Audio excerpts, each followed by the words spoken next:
베드로전서 2장 9절 말씀 보겠습니다. 신약 성경 378페이지 베드로전서 2장 9절 말씀 한 절만 보도록 하겠습니다. 베드로전서 2장 9절 말씀 우리 같이 한 목소리로 합독하도록 하겠습니다. 시작. 그러나 너희는 택하신 족속이요 왕같은 제사장들이요 거룩한 나라요 그의 소유가 된 백성이니 이는 너희를 어두운 데서 불러내어 그의 기이한 빛에 들어가게 하신 이에 아름다운 덕을 선포하게 하려 하심이라. 아멘. 자, 여기 왼쪽 여러분들한테 오른쪽 현수막을 좀 보시고, 자, 우리 다음 주부터 이제 토요일부터 여름 사역이 시작이 되어집니다. 이제 제일 먼저 유치부가 최고의 코치 예수님, 물론 이 주제 뒤에 더 있습니다. 그 뒤에는 최고의 코치 예수님 내가 바로 교회예요 라는 건데, 이제 길다 보니까 뒤에는 좀 생략을 했는데, 이 최고의 코치 예수님은 하나님께서 우리를 부르셔서 우리를 교회로 세우셨고, 때로는 우리가 힘들고 어려울 때도 하나님이 우리를 끝까지 또 붙들어 가신다. 그래서 사명을 감당해야 된다라는 주제로 아마 성경학교가 진행이 되어질 겁니다. 그리고 청소년부가 두 번째로 진행되는 청소년부는 In Christ, 하나됨을 힘써 지키라. 이것도 마찬가지로 하나님이 주 안에서 몸된 교회를 세워주셨는데 늘 끊임없는 갈등들이 있어요. 그 갈등 가운데 성령이 하나 되게 하신 것을 힘써 지켜라. 그래서 주제 말씀이 겸손하고 온유하고 오래 참고 사랑으로 용납하고 성령의 줄로 매게 하신 것을 힘써 지키라, 이런 주제로 가는 거고요. 또 아동부는 그 순번 다음으로 진행되지만 이제 유치부랑 주제가 똑같습니다. 그리고 청년부가 이제 제일 늦게 하게 되는데 8월 달에 이제 나와 복음에 대한 좀 복음을 다시 한번 좀 제대로 또 생각을 하면서 이 복음이 나와 어떤 관계인가 여러 영역에서 어떻게 주님 앞에서 믿음으로 살아갈까를 살펴볼 거고, 마지막에는 물론 그 앞에 3040이 이제 1일 캠프가 진행되어집니다.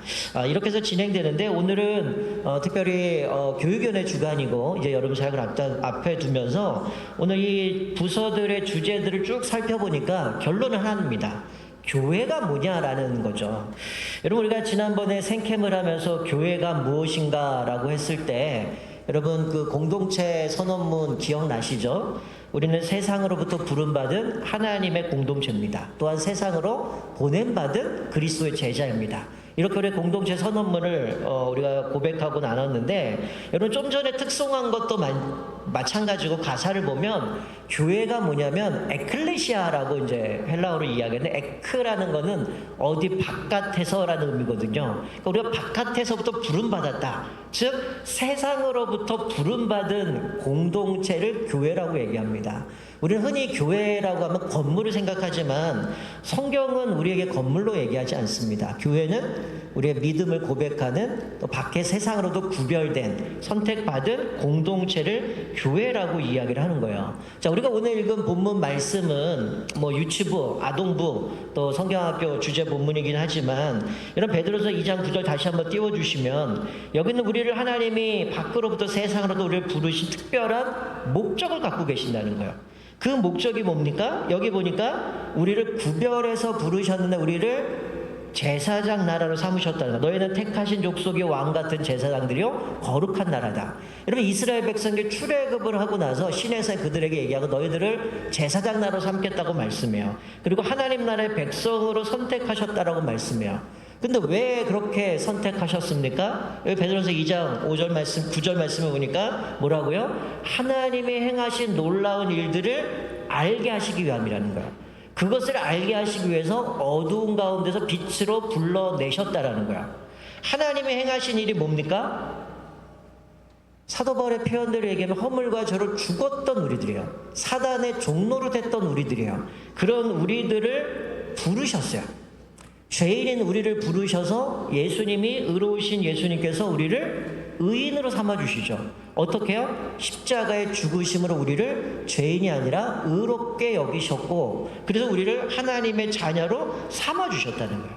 바로 이것이 하나님의 은혜고 하나님이 우리에게 베푸신 은총인데, 이 은혜들을 선포하게 하기 위해서 우리를 부르셨다는 거예요. 그러니까 교회가 뭐냐? 하나님의 행하신 일을 알게 하시기 위함이고, 또 하나 그 행하게 하신 일들을 우리가 세상으로부터 구별되었지만 세상으로 보냄받았기 때문에 우리는 그 하나님의 은혜를 선포하도록 우리를 부르셨다는 거예요. 여러분, 그런데 왜 많은 사람이 주님을 드러내지 못할까요? 여러분, 우리나라가 뭐 한때는 뭐 1200, 1300까지 가서 엄청난 숫자가 기독교인이라고 얘기했는데 지금 완전히 바닥을 치고 있는데, 여러분, 왜 많은 사람들이 예수님을 믿는다고 하면서도 주님을 드러내지 못할까요? 그 궁극적인 이유는 우리의 기초가 잘못됐기 때문이에요. 우리가 뭐 여기 성경학교 주제 나오죠. 우리를 하나님의 교회로 부르셨는데 이 교회인 우리의 기초가 잘못되었기 때문에 우리가 세상에 나가서 예수 그리스도를 드러내지 못한다라는 거예요. 자, 고린도전서 3장 11절 자막을 보시면 이렇게 말씀해요. 이 닦아둔 것 외에 능히 다른 터를 닦아둘 자가 없으니 이 터는 곧 예수 그리스도라.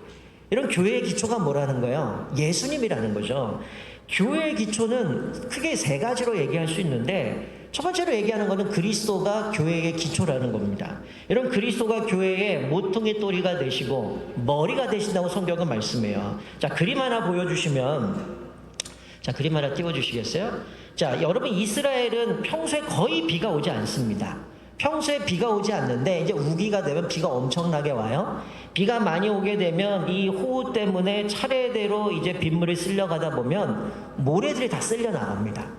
그러다 보니까 이 지역에 비가 오면 엄청난 이 모래가 쓸려 나가면서 이제 홍수가 일어나기도 하는데, 또 하나는 성경에 보면 이 팔레스타인 지역에는 지진이 많이 일어납니다. 성경에도 지진에 대한 이야기를 많이 나는데, 그러다 보니까 저 그림처럼 뭔가 집을 세우려면 그 튼튼한 바위 위에다가 건축을 해야 되는 거야. 그래서 왼쪽 그림을 보시면 먼저 집을 짓기 위해서는 부지를 잡습니다. 그리고 땅을 파요. 그리고 저 왼쪽 그림에 보면 그 황토색 말고 물처럼 된 게 있잖아요.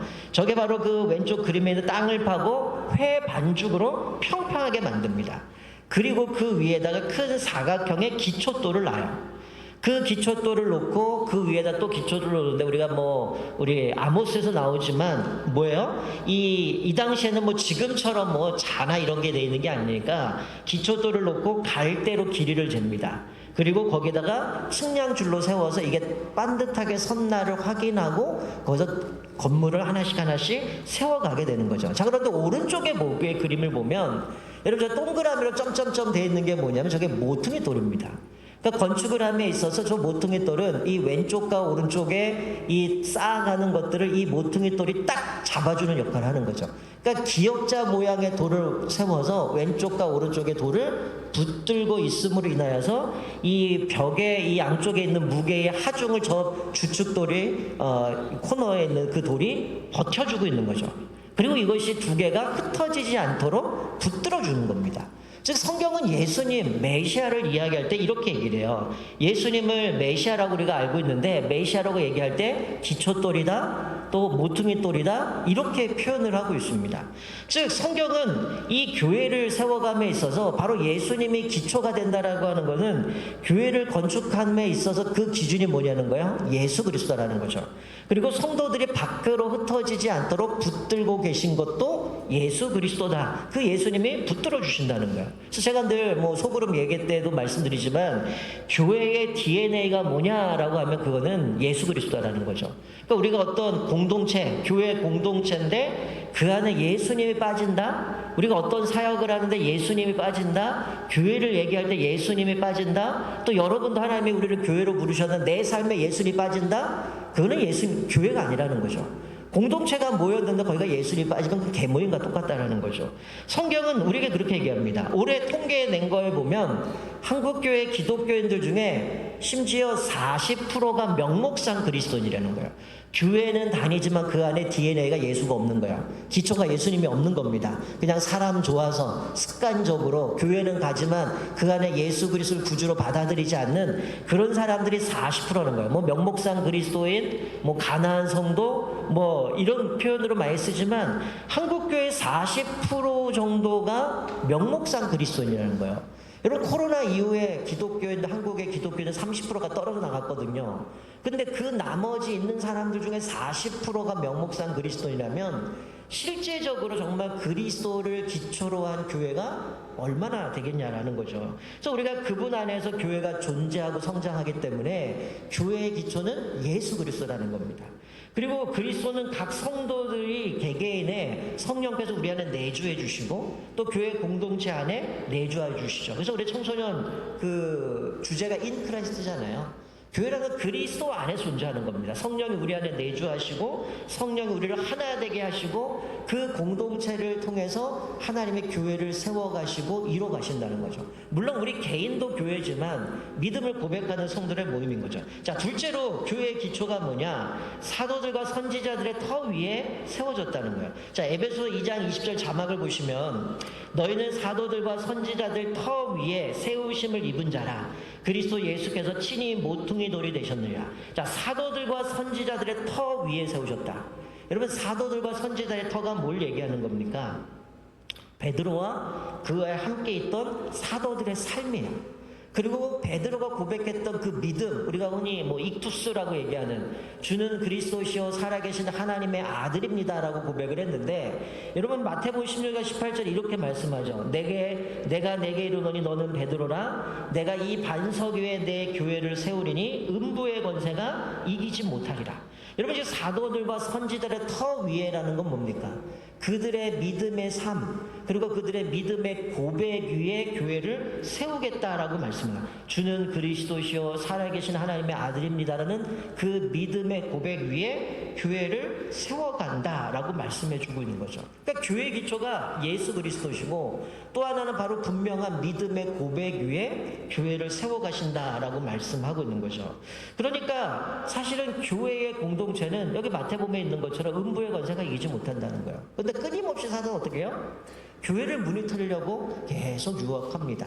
사람들 가운데 부딪히게 만들고 다투게 만들고. 여러분, 근데 사실은 교회 안에 다양한 사람이 모여 있다 보니까 부딪힐 수밖에 없어요.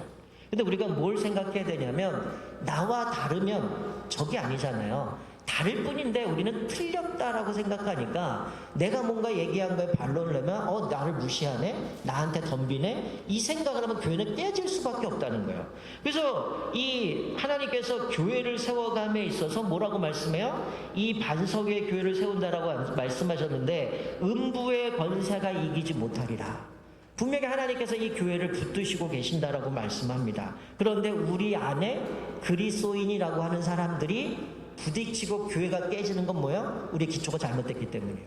예수 그리스도가 기초가 아니고 믿음의 고백 위에 기초가 세워진 것이 아니기 때문에 우리 자꾸만 부딪히고 무너질 때가 많이 있다라는 거예요. 그래서 사도 바울이 우리 청소년부 주제 성구 말씀처럼 모든 겸손과 온유로 하고 오래 참음으로 사랑 가운데서 서로 용납하고 평안에 매는 줄로 성령이 하나 되게 하신 것을 힘써 지키라.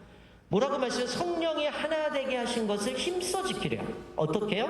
겸손과 온유로 오래 참음으로 사랑 가운데서 서로 용납하고 라고 말씀하는 거죠. 그러니까 우리는 다를 수 있어요. 각자가 생각이 다르고 삶의 자라온 환경들이 다르기 때문에 많은 다름이 있어요. 그러나 그것을 인정해주고 존중해주고 겸손과 온유로 오래 참고 평안의 매로 뭐라 그랬어요? 매는 줄로 성령이 하나 되게 하신 것을 힘써 지키라고 말씀해요. 여러분, 사실 우리 그리스도인들이 공동체를 힘써 지키는 역할들을 감당해야 되는 거죠. 때로는 교회가 무너질 수도 있고 끊임없이 사단이 유혹하지만 우리의 터가 이 그리스도의 기초로 세워졌다면 흔들리지 않는다는 거죠. 사도들의 그 믿음의 고백 가운데 세워졌다면 흔들리지 않는다라는 거예요. 근데 어느 순간부터 교회가 개모임처럼 사람들 인간 중심으로 여러 가지로 변형되다 보니까 교회가 흔들릴 때가 많아요. 그렇기 때문에 교회가 분명한 믿음의 기초 안에 든든히 서가면 하나님께서 교회를 통해서 하나님 우리를 부르신 목적대로 살아갈 수 있다는 거죠. 자, 세 번째는 그래서 교회는 말씀의 기초를 두어야 됩니다. 올해 이제 청년부 수련회가 나와 복음이죠. 여러분, 많은 사람들이 복음을 너무 편협하게 생각합니다. 그냥 예수가 나를 위해 구원받은, 또 예수가 십자가의 죽으로 구원받은 그 하나로만 복음을 볼 때가 너무 많아요. 여러분과 제자 훈련하면서 말씀드렸던 건, 말씀은, 이 복음은 어떻습니까? 우리 삶의 전 모든 것들을 다 그 질문에 답을 다 제공합니다. 우리가 가지고 있는 모든 삶의 영역마다 복음이 다 영향이 있어요. 우리는 이 분야는 복음이 상관이 없고 이쪽 분야에는 복음이 상관이 있고 이러지 않다는 거죠. 우리 삶의 모든 영역마다 복음이 기초가 되어져야 되고 복음에 합당한 삶을 살아가야 됨을 말씀해 주고 있는 거죠. 그래서 초대교회가 우리가 요즘 새벽에 쭉 2장, 사도행전 2장 쭉 말씀 살펴봤던 것처럼 초대교회가 성령의 권능을 받고 그들이 방언을 하기 시작을 합니다. 그리고 베드로가 설교를 통해서 3,000명의 세례를 받게 되고 그들이 하나님을 찬양하고 백성들에게 칭송을 받고 숫자가 점점 더해가는 모습들을 보게 되죠. 이 초대교회가 했던 게 뭐야? 말씀을 기초로 해서 말씀을 선포하고 예배와 교제와 전도와 기도하는 일에 열심을 다하게 되는데 이 말씀 안에 교회의 본질과 사역이 다 들어가 있다는 거죠. 사도행전 2장 말씀에 보면 그들이 모여서 떡을 떼고 교제하고 또 내 것 네 거 할 것 없이 재산을 팔아 가난한 사람을 나눠주고 함께 세워가는 모습 가운데에 이 교회의 말씀 안에서 교회의 본질과 사역이 계속 이루어갔다라는 것이죠. 그러니까 교회의 주인이 예수님이기 때문에 우리는 항상 내가 드러나서는 안 된다는 거예요. 여러분 교회가 뭡니까? 우리를 부르신 목적은 뭐예요? 하나님이 우리에게 베푸신 아름다운 덕을 선포하기 위함이라는 거예요. 우리가 존재하는 이유는 뭐예요? 하나님이 우리를 구원하신 그 은혜, 하나님이 우리에게 행하신 그 일들을 감사함으로 세상에 나가서 그것들을 선포해야 돼요. 그러기 위해서는 하나님의 말씀 앞에 그리스도 안에 기초를 세워야 되고 선지자들과 그 사도들의 터 위에 그 믿음의 고백 위에 든든히 서가야 되고 더 나아가서 이 말씀 앞에 바로 세워져 갈 때에 우리는 어떻게 돼요? 내가 드러나는 게 아니죠. 성경은 뭐라고 왜 우리를 불렀어요? 내가 교회에서 이런 일을 했으니 우리 교회가 이런 일을 했으니 우리 교회가 영광받고 목사가 영광받고 어떤 사람이 영광받고 이러기 위해서 우리를 불렀습니까? 전혀 그렇게 얘기하지 않잖아요. 하나님이 우리에게 행하신 아름다운 덕을 선포하게 하기 위하다. 결국 누가 드러나야 되는 거예요? 예수 그리스도가 드러나야 되는 거죠. 쉽게 얘기하면 사실 우리는 누굽니까? 조연이에요.